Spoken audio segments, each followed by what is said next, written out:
안녕하세요. 용인에서 혼자 살고 있는 30대 중반 여성입니다. 저는 부모님이 안 계십니다. 제가 어릴 때 돌아가셨거든요.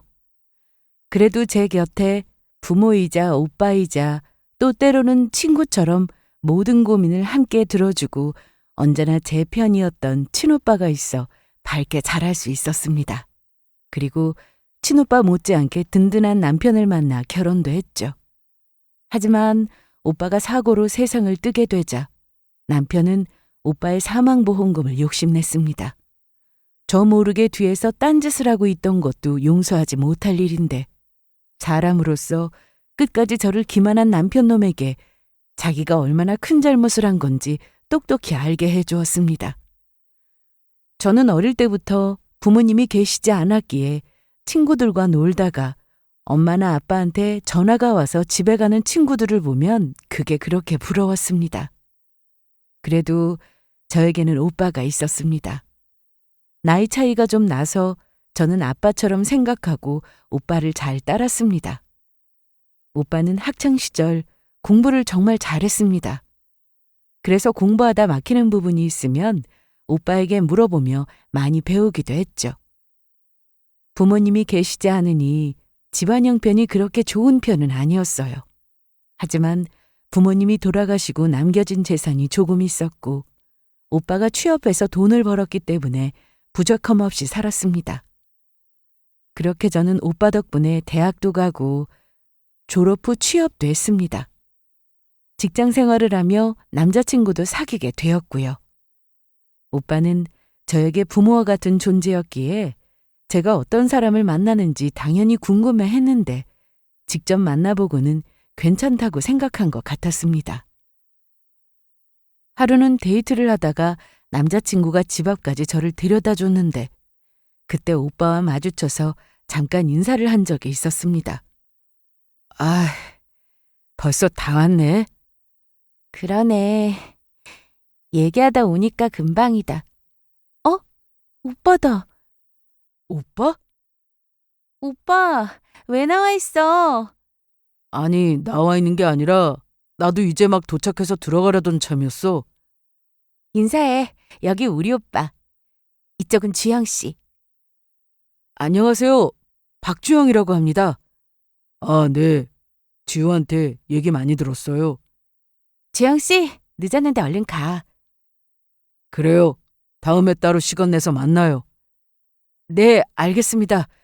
지우야, 집에 가서 전화할게. 저 그럼 가보겠습니다. 그렇게 짧게 인사를 나누고 집에 들어왔을 때 오빠는 남친에 대해서 별 얘기는 하지 않았습니다. 사실 그렇게 잠깐 보고 사람을 어떻게 알겠어요? 하지만 그날 이후 아파트 입구에서 여러 번 마주쳤고 따로 시간을 내서 같이 밥도 먹고 하면서 많은 대화를 나누게 되었습니다. 남친은 제가 어떤 환경에서 자랐고 저에게 오빠가 어떤 존재인지 너무나도 잘 알고 있었는데요. 그걸 다 이해해주고 오빠를 깍듯하게 대하는 모습이 너무 좋았습니다.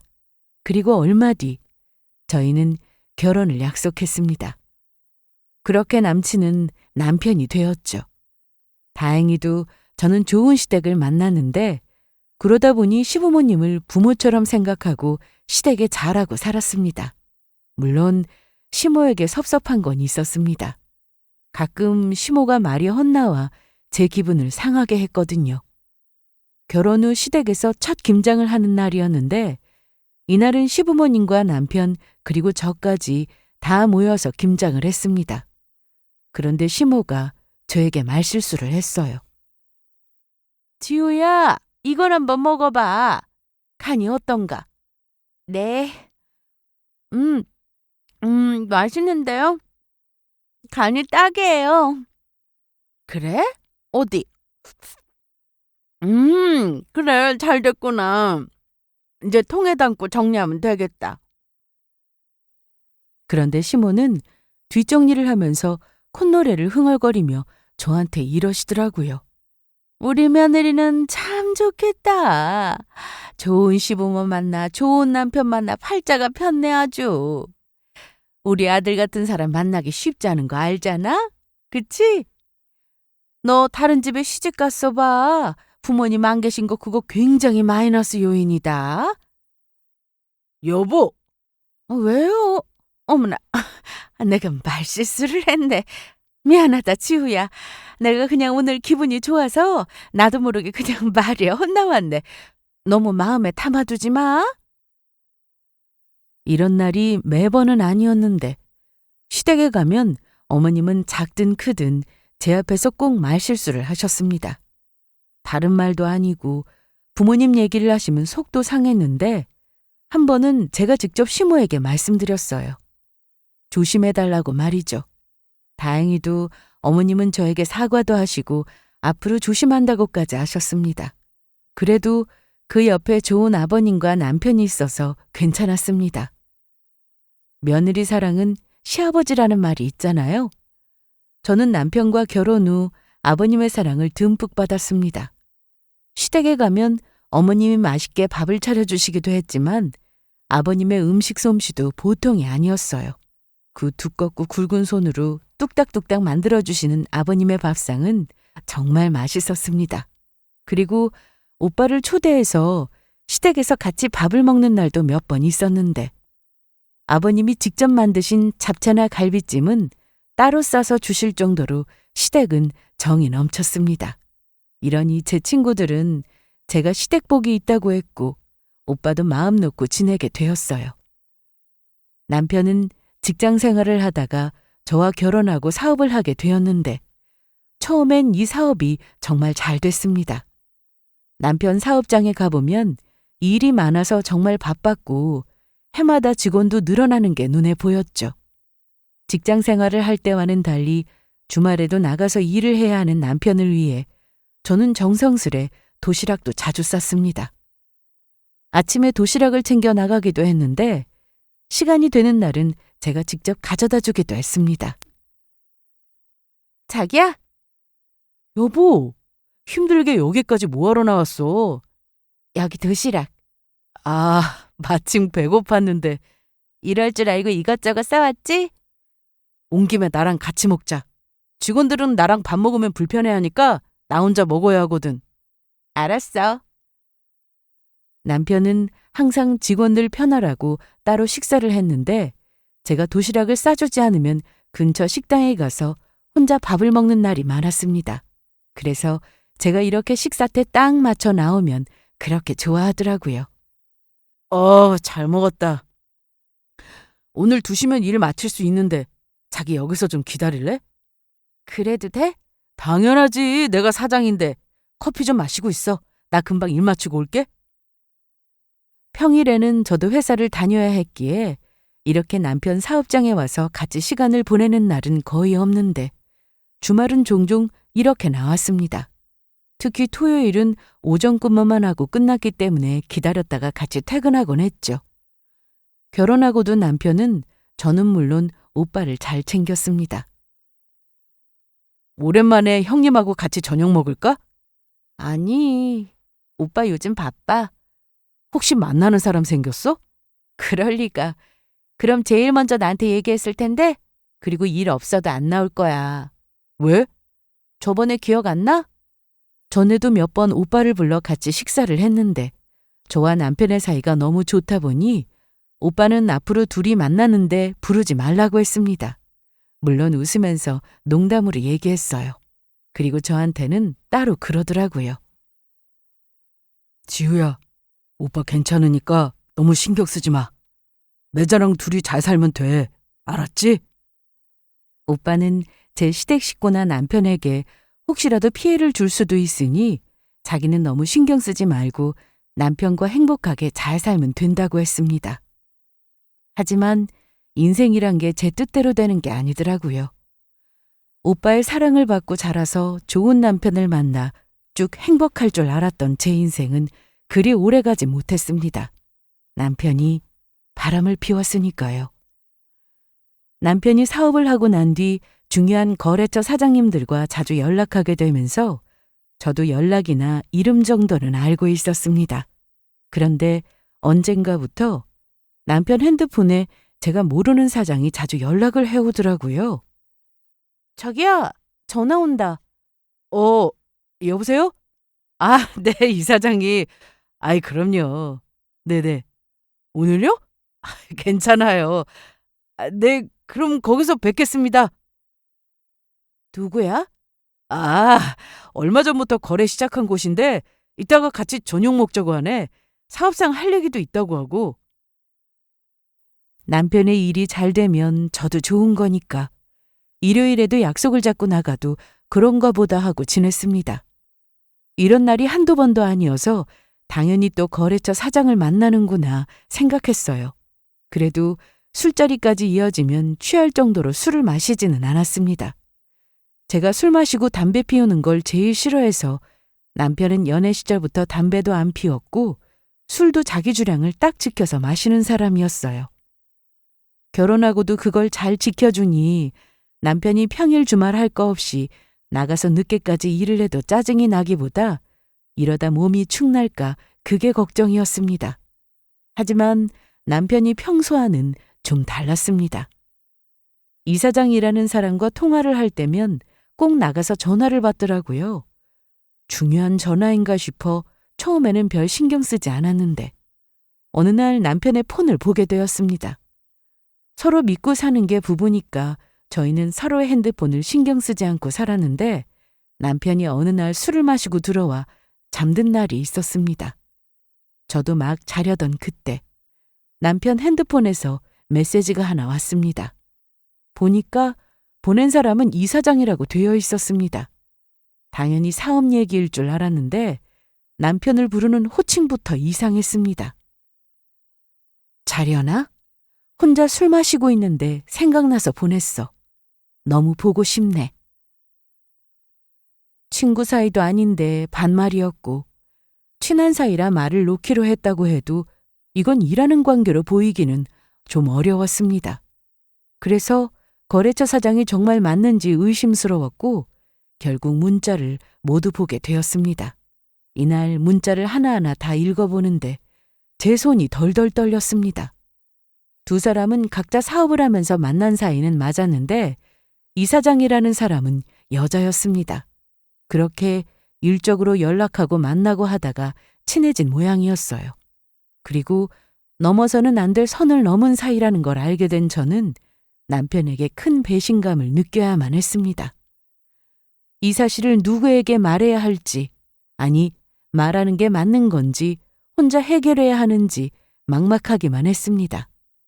당장 오빠부터 생각이 났지만 오빠는 회사에서 해외 출장을 가고 집에 없는 상황이었고 시댁에 알리자니 그래도 아들인데 팔은 안으로 굽겠지라는 생각에 일단은 저 혼자 고민하게 되었습니다. 제가 남편의 외도 사실을 알고 난 뒤 남편은 아무것도 모른 채 평소와 똑같이 행동했습니다. 여보, 나 다녀올게. 자기도 얼른 출근해야지. 먼저 가. 이따 전화할게. 남편은 보통의 날처럼 아무렇지 않게 출근을 했는데 그날 이후 퇴근 시간이 조금씩 늦어졌습니다. 퇴근 후 약속이 잡히면 무조건 저에게 전화부터 하는 사람이었는데 언젠가부터 전화도 없었어요. 그래서 제가 전화하면 어디야? 미안해. 내가 전화한다는 걸 깜빡했네. 오늘 거래처 사장들 만나서 술 한잔 하기로 했거든. 좀 늦을 거니까 나 기다리지 말고 먼저 자. 알았지? 거의 이런 식이었습니다. 정말 일 때문에 바빠진 거라면 제가 왜 신경질이 나겠어요? 늦은 시간까지 함께 있는 사람은 제가 아는 거래처 사장들이 아니라 상간녀였습니다. 남편이 바람을 피우고 있는 걸 알게 된 이후 저는 전보다 더 바쁘게 살아야 했습니다. 그냥 넘어갈 일이 아니었으니까요. 그리고 제 오랜 친구와 자주 연락하며 도움을 받았습니다. 너 절대로 티내면 안 돼. 무슨 대화로 해결하느니 이런 말 믿지 말고 증거부터 확실히 가지고 있는 상태에서 얘기하라고. 그냥 사업하다 만났고 좀 친해진 거다. 정리하겠다. 이러면 너 뭐라고 할래? 그래, 알았어. 이럴 거야? 바람은 못 고쳐. 네 남편이 다 정리하고 너한테 돌아온다고 해도 너 전처럼 살 수 있겠어? 뭐 부부 사이 일은 부부만 알겠지만 네가 나중에 용서하고 받아주든 아니든 거기까진 내가 뭐라고 할 수는 없는데 일단 지금은 아니야. 너한테 필요한 건 증거야. 저는 친구 덕분에 감정적으로 대응하려고 했다가 정신을 차리고 남편의 SNS부터 문자, 톡, 이메일, 그리고 블랙박스까지 매일 확인을 하게 됐습니다. 남편 사업장에 가서 두 사람이 만나고 있는 모습도 직접 봤고요. 물론 이때 남편은 저를 보지는 못했지만 눈으로 직접 보고 나니 더 화가 치밀어 올랐습니다. 그런데 이게 말이 쉽지. 실제로 거의 매일같이 이런 생활을 하고 산다고 생각해 보세요. 정말 하루에도 몇 번이나 이게 대체 뭐 하는 건가라는 생각이 들었습니다. 정신적으로 피폐해진 상태가 된다는 말이죠. 그렇게 증거를 하나둘씩 모으며 살던 어느 날, 저는 친구의 도움으로 상간녀가 어떤 사람인지 알게 됐습니다. 그 사실을 알고 나니 더 기가 막혔습니다. 제 앞에서 아무렇지 않게 뻔뻔한 얼굴을 하고 밖에 나가서는 상간녀를 만나는 남편을 보고 절대로 용서할 수 없다는 생각이 들었습니다. 그러던 어느 날 전화가 한 통 왔습니다. 받아보니 병원이었어요. 네, 제가 동생인데요. 오빠한테 무슨 일 있나요? 저는 병원에서 걸려온 전화를 받고 바로 병원으로 갔습니다. 오빠가 사고를 당해서 급히 수술을 해야 한다고 했거든요. 그 얘기를 듣는데 어찌나 심장이 떨리던지 살면서 이런 불안감은 정말 처음이었습니다. 그런데 병원에 도착하고 보니 오빠는 이미 세상을 떠난 뒤였습니다. 수술도 들어가지 못할 정도로 상당히 급박한 상황이었다고 전해 들었습니다. 오빠에게 인사도 하지 못하고 떠나보내려니 너무 슬펐습니다. 뒤늦게 이 소식을 알고 시부모님과 남편이 병원으로 왔는데 제가 넋이 나가 있는 모습을 보신 시아버지는 저까지 어떻게 될까 걱정부터 하는 모습이었습니다. 지우야, 정신 차려, 응? 산 사람은 살아야지. 저는 아무 말도 나오지 않았습니다. 그냥 눈을 뜨고 있으면 눈물이 멈추지 않고 나올 정도로 가슴이 답답하고 이 현실을 믿고 싶지 않았습니다. 그래도 장례는 치러야 하니 정신을 부여잡고 준비를 했습니다. 온몸에 힘이 빠지고 멍한 정신을 붙잡는 게 쉬운 일은 아니었습니다. 특히 남편이 제 옆에서 같이 슬퍼하는 모습을 보는 건 더 힘들었습니다. 저게 과연 진심일까 하는 생각이 들었으니까요. 그래도 오빠가 살아있을 때 남편이 형님하며 잘 따랐으니 슬퍼하는 저 모습은 진심이겠지 생각했습니다. 하지만 남편은 그 모습조차 진짜가 아니었습니다. 장례 준비로 바쁘게 왔다 갔다 하고 있는데 남편은 통화하느라 바빴습니다. 사람들이 많이 다니지 않은 구석 쪽 계단으로 가서는 누군가와 한참 통화를 하더라고요. 통화를 마치고 계단에서 올라오는 남편의 얼굴을 봤는데 웃음꽃이 아주 활짝 핀 얼굴이었습니다. 당신 무슨 좋은 일이라도 있어? 그게 무슨 말이야. 형님 돌아가셔서 지금 슬픈데. 그래? 정말? 당연하지. 남편이 너무 가증스러웠습니다. 이 와중에 너무나도 감사하게 아버님은 자리를 지키며 제가 미처 챙기지 못한 것들을 알아서 챙겨주셨는데 어머님은 오로지 남편 걱정뿐이었어요. 주영아, 일은 마치고 온 거야? 여긴 내가 있을 테니까 가서 일 봐. 할 일은 많은데 그래도 여기 있어야죠. 내가 있는다니까. 네 아버지도 계시고. 그러니까 여긴 걱정 말고 급한 일 있으면 얘기하고 다녀와. 그런데 남편이 시모의 말을 듣고 정말 장례식장을 나갔습니다. 정말 급한 일이라면 잠깐 다녀올 수는 있겠지만 남편은 장례 기간 내내 이런 식으로 오랜 시간 자리를 비웠습니다. 그렇게 오빠의 장례가 끝난 뒤 저는 오빠의 물건을 정리하러 친정에 갔습니다. 오빠와 둘이 살 때도 그랬지만 제가 결혼하고 오빠 혼자 살면서도 참 정리정돈 잘하고 깔끔하게 해놓고 살았더라고요.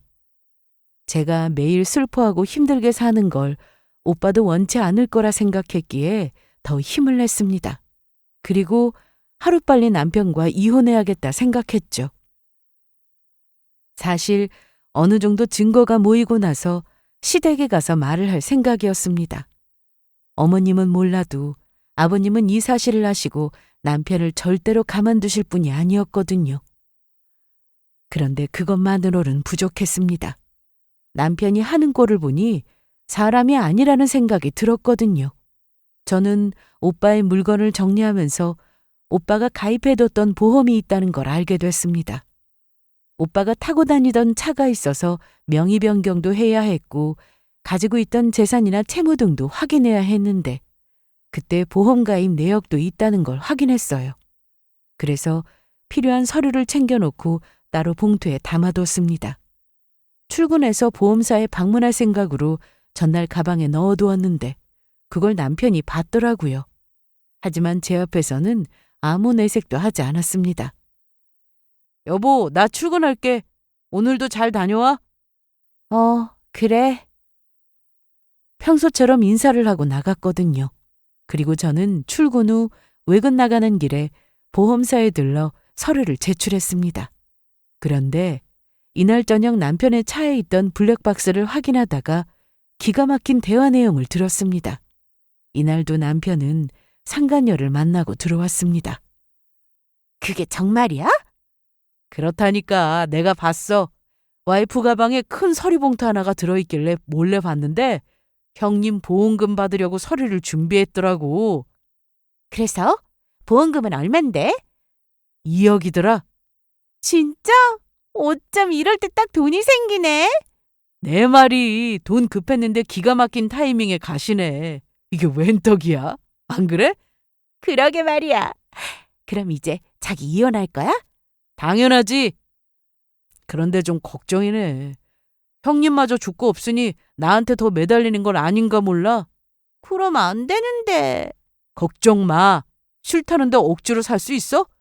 일단 보험금 수령하고 잘 구슬려서 받아낸 다음에 이혼 얘기 꺼낼 거니까 좀 기다려. 당장은 안 돼. 이런 놈인데. 바람 피운 걸 시댁에 알리고 이혼 도장 찍고 그냥 헤어지기엔 제가 너무 억울했습니다.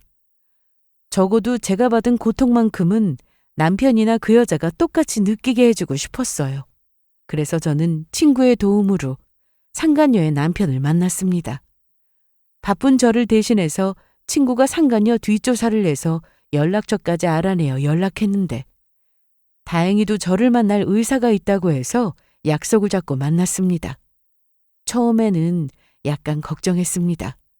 상간녀 가족에게 이 사실을 알리면 나중에 제가 고소를 당할 수 있다고 해서 그렇게 되면 일이 더 복잡해지니 상간녀 소송만 하고 끝낼 생각이었어요. 그런데 상간녀 남편을 만나보니 이쪽도 저와 비슷한 상황이었습니다. 일단 이런 식으로 연락을 드려서 죄송합니다. 불쾌하셨다면 사과드릴게요. 네, 좀 놀라긴 했는데 괜찮습니다. 이날 만나서 대화를 해보니 저처럼 증거를 모으고 있는 중이라고 했습니다. 하지만 외도 사실을 안 지는 얼마 되지 않아 가진 증거는 거의 없다고 했죠. 혹시 언제 하셨어요? 저는 좀 됐어요. 그래서 두 사람이 어떤 사이인지 언제부터 그런 사이가 됐는지 잘 알고 있습니다. 심지어 얼마 전에 오빠 장례식에 있었는데도 그때도 둘이 만났더라고요. 얘기를 나눠보니 상간녀 남편은 상간녀가 바람 피우고 있는 걸 전부터 눈치챘는데 정확한 증거가 없어 답답해하던 중이라고 했습니다. 한편으로는 다행이다 싶었습니다. 배우자 외도 사실을 알고도 덮고 사는 사람도 분명히 있을 텐데 상간녀 남편은 저와 얘기를 나누던 중 하루빨리 이혼을 하고 싶다는 얘기를 했거든요. 제가 와이프랑 결혼하고 좀 먼 곳으로 이직을 하는 바람에 제가 집을 따로 얻게 됐어요. 그래서 갑자기 주말 부부가 됐는데 시기가 딱 이때네요. 와이프는 저랑 결혼하고 내내 주부로 살았어요. 그런데 저와 주말 부부가 되고 나서는 갑자기 사업을 해보겠다고 하더라고요.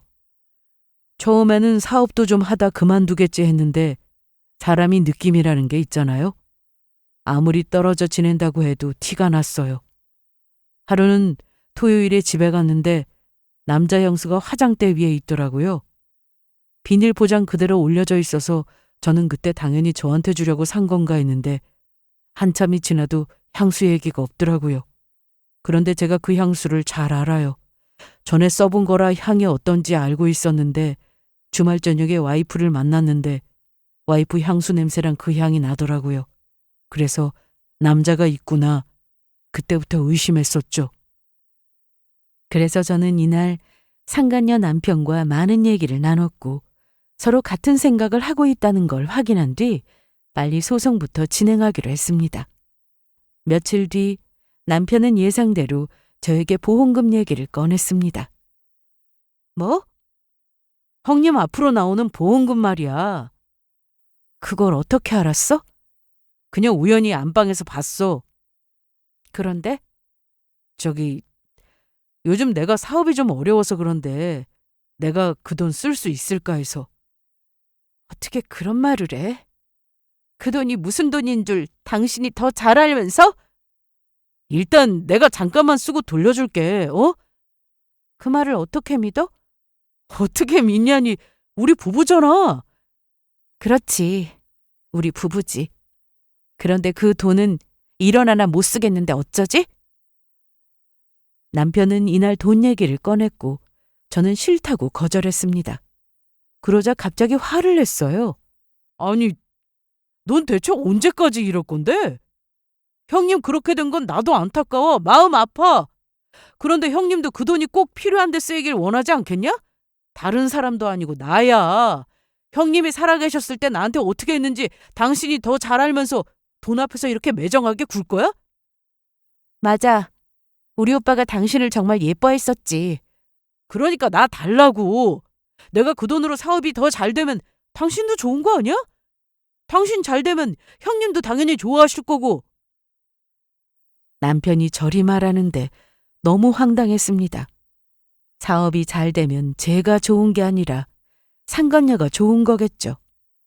저는 저렇게 헛소리하는 것도 이날이 마지막이니 어디 실컷 떠들어보라고 했습니다. 그리고 다음 날 출근하는 남편에게 퇴근 후 시댁으로 오라고 했습니다. 마침 아버님의 생신이기도 해서 어차피 시댁에 가야 했어요. 그리고 이날이 딱이다 싶었습니다. 오늘 퇴근하고 늦어? 아마도? 그런데 왜 물어? 오늘 아버님 생신인데 잊었어? 아, 맞다. 그렇지. 어떻게 하기로 했는데? 당신도 참 웃긴다. 당신 아버지인데 어쩜 결혼하고 한 번을 직접 챙긴 적이 없어? 아이, 그거야. 자기가 알아서 잘하니까 그냥 맡긴 거지. 나도 알고 있었어. 일하느라 바빠서 그런 거고. 그래서 오늘 어떻게 하기로 했냐고. 시댁으로 와. 몇 시에? 일 마치는 대로 오라고. 남편은 아침부터 투덜거리며 나갔습니다. 저는 그 모습조차 보기 싫었고 이런 남편을 보는 것도 얼마 남지 않았기 때문에 꾹 참았습니다. 그리고 퇴근 후 시댁에 갔는데 남편은 역시나 없었습니다. 어머님, 아버님, 저 왔어요. 왔니? 우리 며느리 왔구나. 바쁜데 그냥 넘어가도 될걸. 오늘 중요한 날이잖아요. 당신도 참 생일이 한 달에 한 번도 아니고 1년에 한 번인데 그냥 넘어갈 수 있어요? 시댁은 외식을 별로 좋아하지 않으십니다. 대신 아버님이 집에서 요리를 자주 하시기 때문에 어머님도 이 부분에 대해서는 크게 불만이 없으셨죠. 그리고 이날은 아버님 생신이었는데 아버님이 직접 음식을 하고 계셨습니다. 어머님은 당연히 저보다는 남편이 우선인 분이셨지만 아버님은 아니었어요.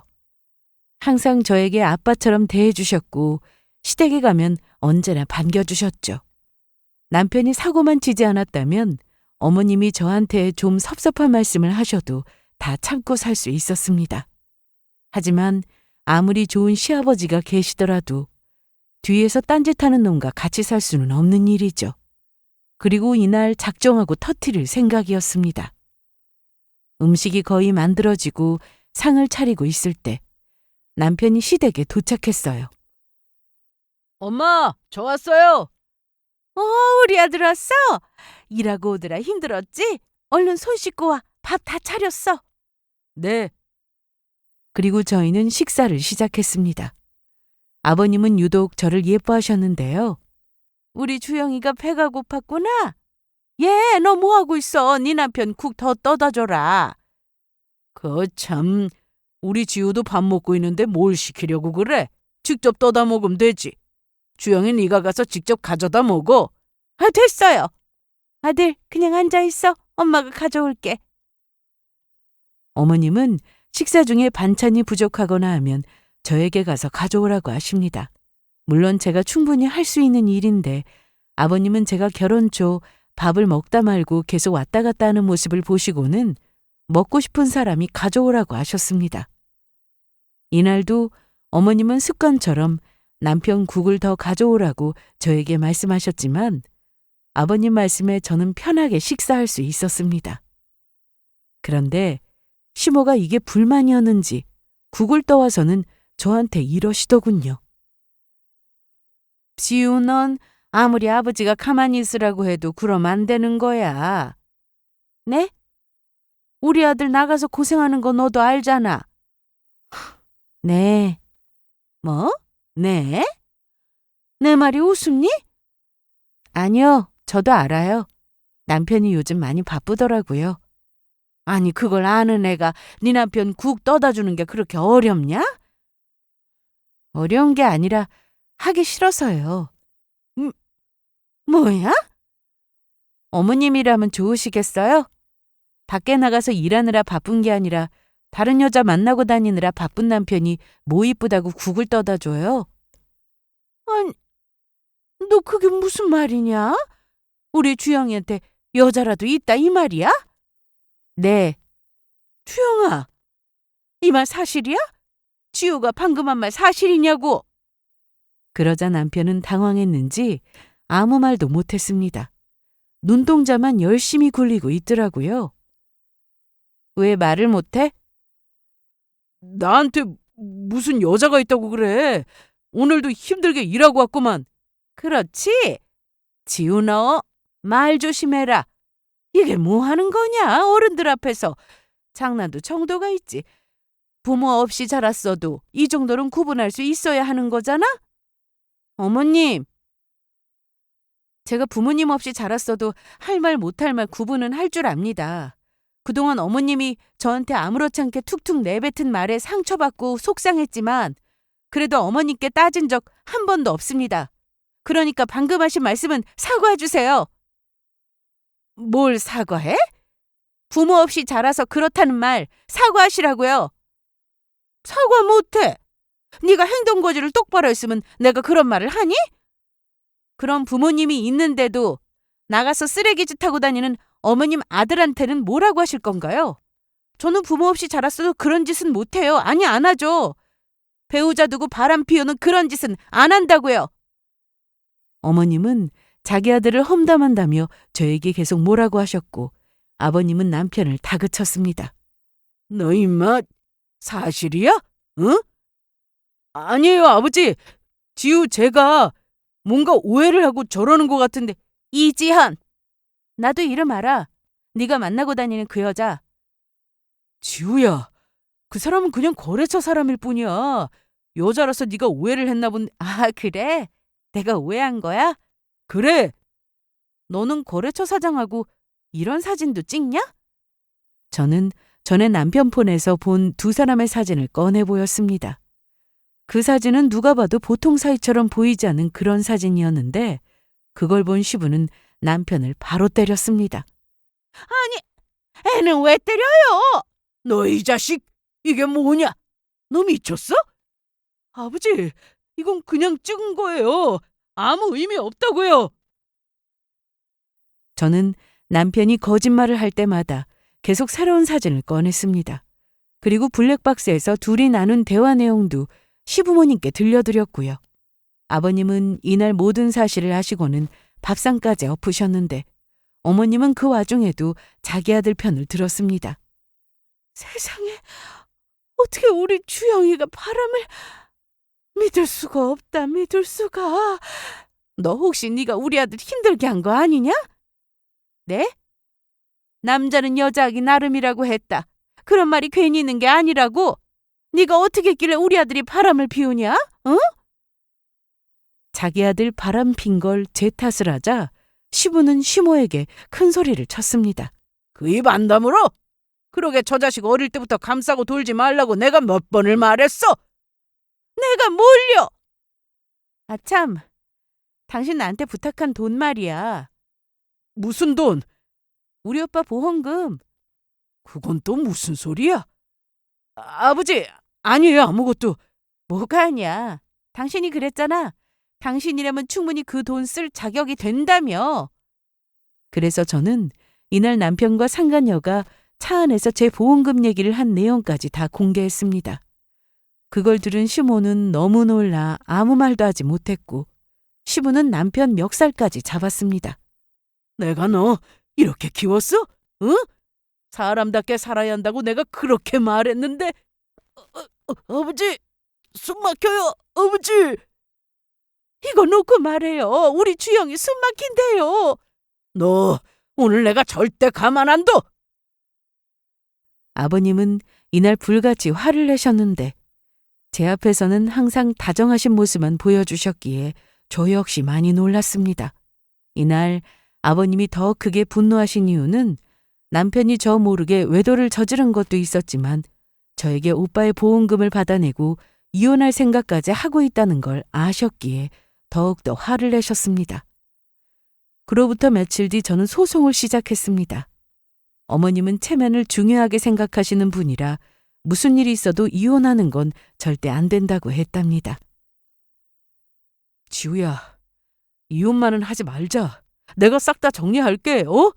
엄마도 이혼은 안 된대. 네가 언제부터 어머님 말씀을 그렇게 잘 들었다고 그래? 그리고 이혼은 내가 결정하는 거지 니네 엄마가 결정할 일이 아니야. 아니, 그 여자 이미 내 사무실에서 정리하고 갔어, 정말이야. 가서 확인해 볼래?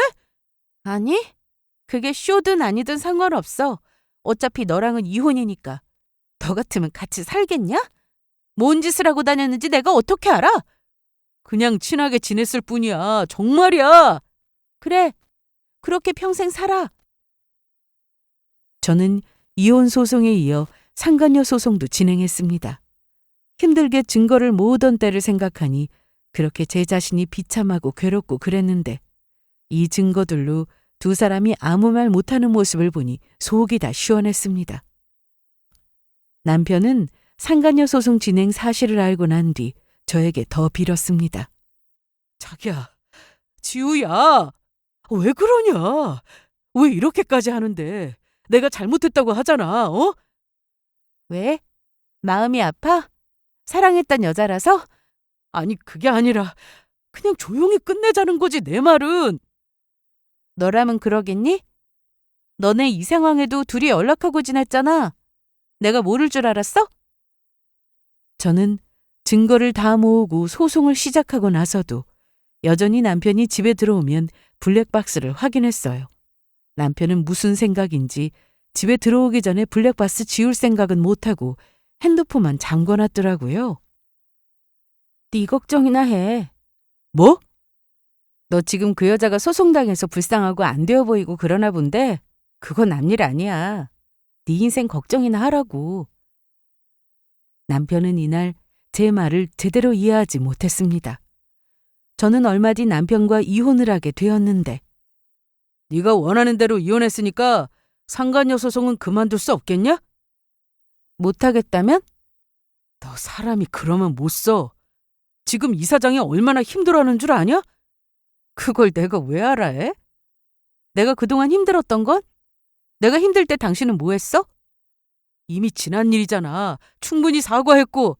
아, 실컷 바람 피우고 미안해하면 끝이구나. 이게 그렇게 간단한 일이었어? 야, 사귀다가 상대가 바람 펴서 헤어져도 그 상처가 오래가는 법인데 하물며 부부로 같이 살다 이런 일이 벌어졌으면 지금 내 심장이 어떨 것 같아? 하지만 남편은 아직도 정신을 못 차렸습니다. 상간녀가 그렇게 좋은가 보더라고요. 저는 소송을 끝까지 진행하겠다고 했는데 제 앞에서 온갖 막말을 쏟아내던 전 남편은 바로 며칠 뒤 상간녀 남편으로부터 똑같은 소송을 당하게 되면서 인생이 완전히 나락으로 떨어졌습니다. 그동안 저는 상간녀 남편과 연락하면서 어떤 상황인지 서로 공유하며 지냈는데 상간녀 남편은 끝까지 모른 척하고 있었다고 했습니다. 상간녀가 소송까지 당해놓고 아무 말 안 하고 있길래 어떻게 할 작정인지 두고 볼 생각이라고 했거든요. 그런데 그 와중에 두 사람이 계속해서 만나고 있는 걸 상간녀 남편도 알게 됐고 외도 사실을 추궁하니 끝까지 발뺌하며 오히려 큰 소리를 치길래 상간녀 남편도 결국 소송을 하게 된 겁니다. 그렇게 상간녀 걱정을 하던 남편이었는데 본인이 그런 소송을 당했으니 상간녀고 뭐고 저에게 도움을 요청했습니다. 하지만 제가 미쳤나요? 도와주고 싶은 마음은 전혀 없었습니다. 자기가 한 짓 그대로 벌받으라고 했어요. 그쪽에 가서도 저한테 말한 것처럼 같이 사업을 하다가 좀 친해진 것뿐이고 그렇고 그런 사이는 절대 아니라고 했다는데 상간녀 남편에게도 여러 증거가 있었으니 전 남편은 제대로 반박도 못했습니다. 소송이 진행되는 동안 전 시모는 여러 번 저를 찾아왔습니다. 이런 식으로 자꾸 찾아오시는 거 불편합니다. 그리고 저 금방 들어가 봐야 해요. 자리 오래 비우면 저도 회사에서 곤란하다고요. 그래, 알았다. 빨리 말할게. 저기 우리 아들이 소송을 당한 모양이야. 그런데요? 네가 어떻게 도와줄 수 없겠어? 이제 남인데 제가 뭘 도와요. 그리고 이혼 전이라고 해도 도울 이유 없고요. 그 여자가 꼬리친 거라고 네가 말 좀 해줘. 어? 저더러 거짓말을 하라고요? 너 가정환경 어떤지 다 알면서 우리가 좋게 받아줬다? 너 그거 알지? 그런데 은혜를 이런 식으로 갚을 거야? 무슨 은혜요? 저 그런 거 받은 적 없습니다. 그리고 저 부모님 없이 컸어도 어머니 아들보다 잘 자랐어요. 그러니까 저한테 이럴 시간에 자식 교육이나 똑바로 시키세요. 그리고 한참이 지나 상간녀 소송이 끝났습니다. 드디어 판결문이 나오게 되었죠. 처음부터 돈 때문에 시작한 소송도 아니었고 바로 이 판결문이 너무 받고 싶었습니다. 이후 전 남편의 소송도 마무리가 되었다는 연락을 받았는데요. 상간녀 남편은 하도 괘씸해서 이혼은 안 해주고 평생 고통 속에 살게 해줄 생각이었다고 했지만 그렇게 사는 건 본인에게도 절대 행복한 게 아닌 것 같다며 이혼을 할 예정이라고 했습니다. 그렇게 저는 그날 이후 상간녀 남편과는 그 어떤 연락도 하지 않았습니다. 이혼도 했고 소송도 끝났고 이제 제 인생에 집중하며 살 생각이었어요. 물론 그간 많은 일들이 있어서 저도 힘들었습니다. 겉으로는 씩씩한 척했지만 하나뿐인 가족이었던 오빠마저 세상에 없고 믿었던 전 남편도 뒤에서 지저분한 짓이나 하고 있었으니 제 심정이 어떻겠어요? 그래도 이겨내야 했습니다. 전 남편은 저와 같이 살던 중에 이미 사업에 문제가 많은 상태였습니다. 그런데 본인도 소송 때문에 사업에 신경을 못 쓰다 보니 빚만 남기고 사업을 접게 되었다고 하더라고요. 다 끝났다고 생각했는데 전 남편이 얼굴이 많이 상한 상태로 제 앞에 나타났습니다. 뭐야? 아직도 볼 일이 남았어? 오랜만에 보는데 무슨 말이 그러냐? 나 그동안 좀 힘들었어. 그런데 전 남편한테 냄새가 났습니다. 옷도 며칠 동안 갈아입지도 않은 것 같았죠. 알고 보니 전 남편은 아버님이 무서워서 집에도 안 들어갔다고 하더라고요. 아버지가 집에는 절대로 들어오지 말라고 하셔서 사무실에서 계속 생활했어. 그러다 최근에 사업 접었고 요즘 나 사는 게 정말. 그런 얘기는 왜 나한테 하는데? 지우야, 우리 처음부터 다시 시작해보는 건 어때? 저는 그동안 웃을 일이 없었는데 이날 전 남편의 말을 듣고 저도 모르게 헛웃음이 나왔습니다. 뭐라고? 뭘 시작해?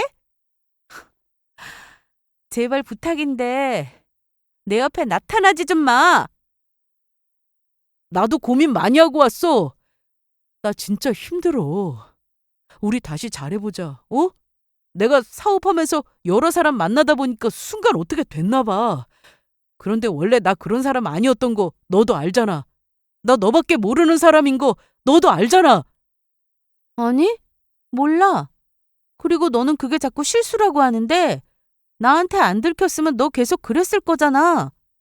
그러니까 네가 사업하면서 잠깐 도운 게 아니라 너는 원래 그런 인간이었던 거야. 아니야. 진짜 아니야. 저는 전 남편 앞에서 어디론가 전화를 걸었습니다. 여보세요? 네, 저예요. 네네. 알겠습니다. 누구야? 넌 몰라도 돼. 너 혹시 그새 누구 생겼냐? 돈도 있고 이혼해서 혼자 되니까 이제 아무 남자나 만나고 다니는 거야? 내가 넌 줄 알아? 아무나 만나게? 궁금하면 좀 기다릴래? 여기로 오기로 했는데? 이날 전 남편은 혼자 열받아 하면서 어떤 놈인지 직접 보겠다고 기다렸습니다. 그리고 잠시 뒤 전 남편은 멱살을 잡히고 끌려갔어요. 제가 전화해서 부른 사람은 바로 전 남편의 아버지였습니다. 이혼하고 소송도 다 끝나고 아버님이 가만두지 않는다고 하셨는데 전 남편은 그게 무서웠는지 집에 들어가지 않고 사무실에서 지내다가 고시텔인가 뭔가 혼자 지낼 집을 얻어서 살았다고 하더라고요. 그래서 혹시나 저한테 전 남편이 연락하거나 만나러 오면 바로 전화를 달라고 하셨기에 저는 고민할 것도 없이 전 남편 아버지에게 전화를 걸었던 거죠. 저기 온다. 어디? 어디? 저기. 아버지, 너 이 자식, 내 전화 안 받고 어디서 뭐하고 다녔냐? 그리고 여기가 어디라고 찾아와? 아이고 냄새. 너 씻지도 않고 다니냐? 이리 와. 너 아주 내가 정신 차리게 해줄 테니까. 그날 이후 저는 전 남편을 본 적이 없습니다. 아버지의 손에 끌려가서 무슨 일이 있었는지 알 수도 없었고요. 그런데 엄청 무섭게 혼이 난 건지 전화도 문자도 없이 아주 조용했습니다. 그리고 전 남편 아버지가 저를 보자고 하시길래 만난 적이 있었는데요. 다시는 연락 안 할 테니 마지막이다 생각하고 나와달라고 하시더라고요. 미안하다. 내가 이 말 하려고 보자고 했다.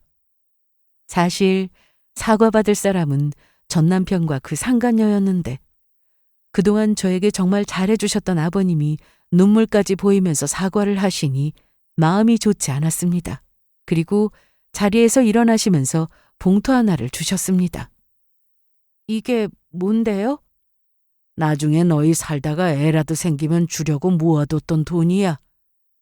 위자료로 얼마 받지도 못했을 텐데 받아라. 저 돈 있어요.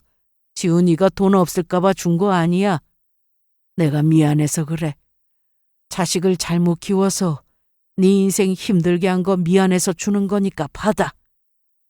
그리고 주영이 그 자식은 평생 후회하며 살 거다. 넌 이제 네 인생 잘 살아. 좋은 짝 생기면 잘 만나고. 저는 주신 돈을 안 받는다고 계속 거절했지만 이날 제발 받아달라고 하시며 그 돈을 안 받으시면 병이 날 것 같다고 바로 나가셨습니다. 그날 이후 저는 완전히 전 남편 가족들과 연락을 끊었고 혼자 열심히 살고 있습니다. 무엇보다 제가 힘들었던 건 전 남편의 외도로 인해 이혼한 게 아니라 오빠였어요. 오빠에 대한 그리움이 너무 커서 한동안 오빠 사진을 보며 많이 울기도 했습니다. 그런데 그것도 시간이 지날수록 나아지더라고요. 그리고 지금은 전보다 훨씬 더 좋아져서 TV에 재미있는 프로가 나오면 웃기도 하고 그렇게 지냅니다. 그동안 많은 일들로 힘든 시간을 보내야 했지만 시간이 해결해 준다는 말을 믿고 제 인생 열심히 살아가고 있는 중입니다. 그러니 여러분들도 힘든 일이 있다면 분명 좋아질 거라 믿고 인생을 살아보세요. 그럼 제 사연은 여기서 마치도록 하겠습니다. 긴 얘기 들어주셔서 감사합니다.